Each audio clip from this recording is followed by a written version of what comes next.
gamtu arsima gocha keen odeessa waada siif galame anis jedhaleessa Paulos barreesse dhugaani raggeessa kan Waaqayyo file eenyutu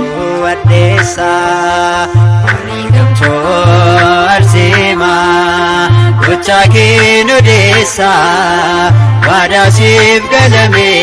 anis jedhaleessa Paulos barreesse dhugaani raggeessa kan Waaqayyo file eenyutu addeessa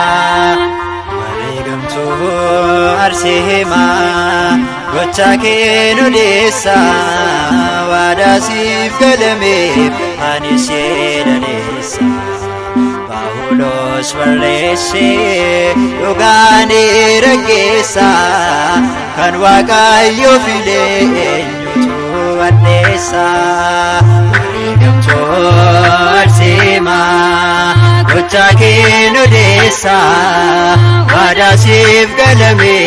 anis jedhaleessa Paulos barreesse dhugaani raggeessa kan Waaqayyo file eenyutu addeessa gocha keen odeessa hidhamtoota wajjin yommuu deemtu ati gocha keen odeessa dhungoo halkanii fuudhoo kana keessatti gocha keen odeessa hafuura qulqulluun guutamtee taati gocha keen odeessa kan si file Waaqaa fedhii namaa miti gamtu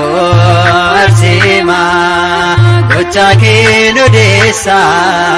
waada siif galame anis jedhaleessa Paulos barreesse dhugaani raggeessa kan Waaqayyo file eenyutu addeessa anis jedhaleessa si faarfachuu kootiin yoo jedhaan wallaala anis jedhaleessa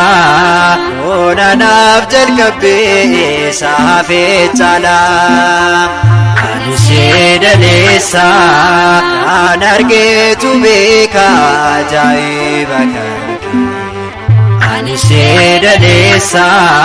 yemmuu diinni iyyuu dhagahee maqaa kee gamtu arsima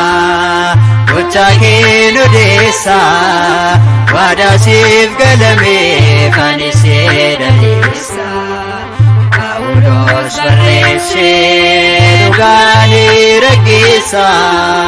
kan Waaqayyo file eenyutu addeessa dhugaani raggeessa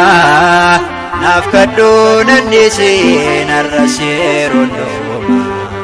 dhugaani raggeessa waada siif galame naadha koo arsima dhugaani raggeessa Waaqayyoon kadhatta waa'ee cubbuu kooti dhugaani raggeessa wareegamtu dhugaati haadha kooti wareegamtu arsima gocha keen odeessa waada siif galame anis jedhaleessa Paulos barreesse dhugaani raggeessa kan Waaqayyo file eenyutu addeessa ifa fuula keerraa dirtaadhees ilaalu eenyutu addeessa sammuun isaa hidhamee mataa isaa wallaalee eenyutu addeessa kennaan kee arsima samii siif kennaan eenyutu addeessa simboo kee ilaalee seexanni hidhame wareegamtu arsima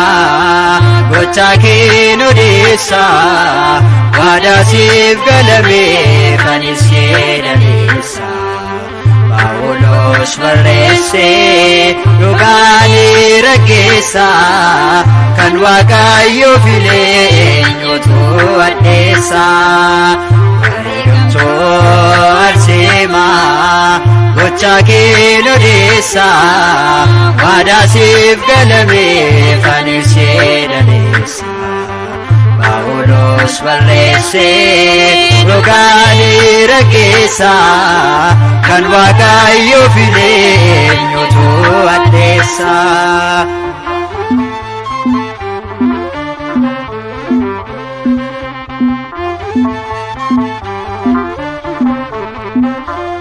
jalqabaa hanga xumuraatti kan nu geggeesse Waaqayyoof galanni haa ta'u hanga bara baraatti ameen.